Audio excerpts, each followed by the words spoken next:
Hey guys, I'm going to teach you how to knit today. So all of the stitches that are on our left needle need to go onto the empty right needle. So to do that, we are going to insert the right needle into that front loop of the left needle. Then you're going to grab that yarn, loop it around the back of the needle, that left needle, still holding the yarn and still having the loop on the left needle. You're going to go underneath the loop while pulling that yarn in. So I'm also going to teach you a little rhyme that you can teach kids when you teach them how to do this. So you're going to say in through the front door, once around the back, peek through the window, and off jumps Jack. So the couple things to really remember here are that they need to have a good tension on that yarn that's going around the back. If that gets too tight or too loose, they're going to have a really hard time looping it around. And this is going to be tricky. This really only comes with practice because it will feel like they have not enough hands to hold all of it, or they'll just feel like an octopus and they won't know how to hold all of the things at once. Because you need to be able to hold the yarn and direct the stitches that are already on the needle to tell them where to go. So for this knit stitch, I really encourage kids to focus on how they're holding their needles and how they're holding their yarn.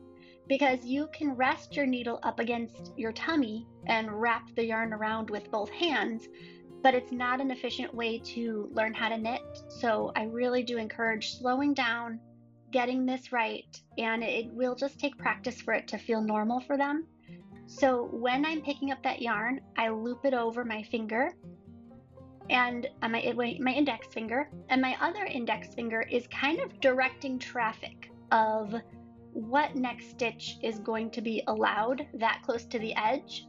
And I always tell my kids that they need to tell the needles and the stitches who's boss, because if you don't, all of the stitches will fall off at the same time and you will end up having a strange tension if you're not holding the yarn in your right hand very well. So those are all things to be really focusing on, and I really believe in teaching them slowly and having them learn it the right way instead of rushing through. So watch this a few times and practice it yourself if you need to, but really just encourage them. It's gonna feel so strange when you're first learning how to knit because you don't have enough hands to do it all. And it's really about teaching that finger strength and telling those fingers, or having your fingers tell that yarn and the needles where you want it to go, because each finger kind of has its own job to do in knitting. It's not all up to the needles, and it's not all up to the hands in general. They all have different ways of kind of directing that traffic. If you have some problems like getting the yarn kind of stuck and you're not getting enough of the yarn on there, I have a whole bunch of videos about common questions that new knitters will have, including ones that I wrote down when I was teaching my own kids how to knit. I would actually write down their actual questions right there. So I have all of those videos answered for learning how to knit help. And I hope this was helpful. Watch it a couple times, really focus on going slow and getting those stitches right. So once you've moved every stitch over to that needle, you're just going to simply switch hands. Now the full needle goes back to your left hand and the needle in your right hand is empty. Okay, this is the tricky first stitch. Most times there's a problem in knitting, like dropping a stitch or having too many. It's that first stitch. So you're going to, just the same as you were before, go in through the front door, once around the back, peek through the window, and off jumps Jack.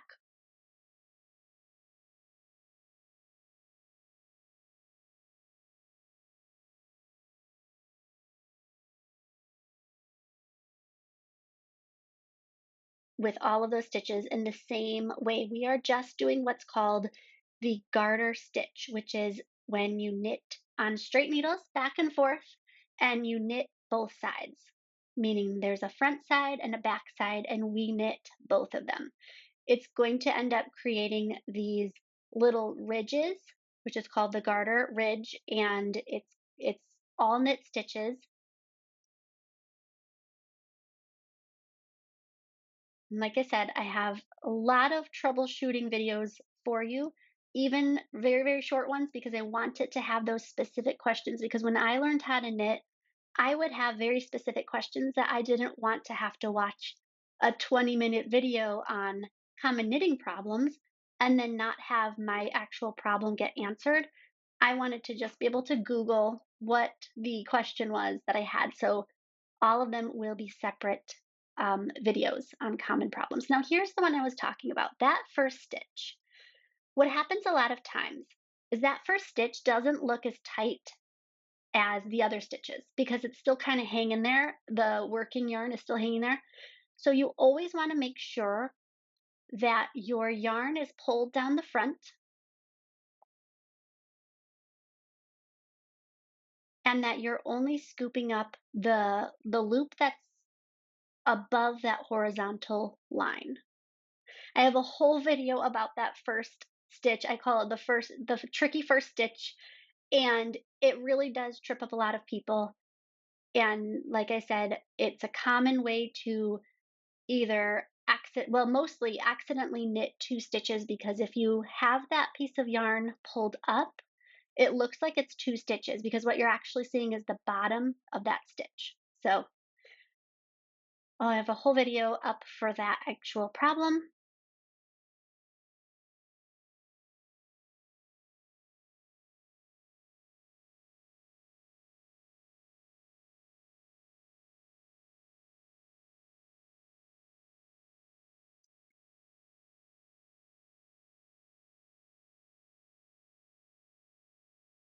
If you know how to crochet, you'll see that knitting kind of has the opposite problem. In crocheting, the last stitch or the last in crocheting, the last stitch is usually where people mess up and they don't see that it's there because it's a little bit different than all of the others. But in knitting, it is that first stitch. The last stitch in knitting looks the same as everything else. So you can already start to kind of see, so you can already start to kind of see the bumps of the rows we're doing. This is what I was talking about with the two. When you're looking at it from the bottom, it looks like it's two stitches and it's not. So you want to make sure that that yarn is pulled down. Otherwise, it does look like it's two stitches and it's really, really confusing. So you want it to look like that. You're right above that horizontal bump. And this is one that will need to take possibly of a couple weeks of practicing for your kids before they understand how to solve that problem. My kids would have an extra stitch a lot of times, and it turned out that first one was getting worked twice.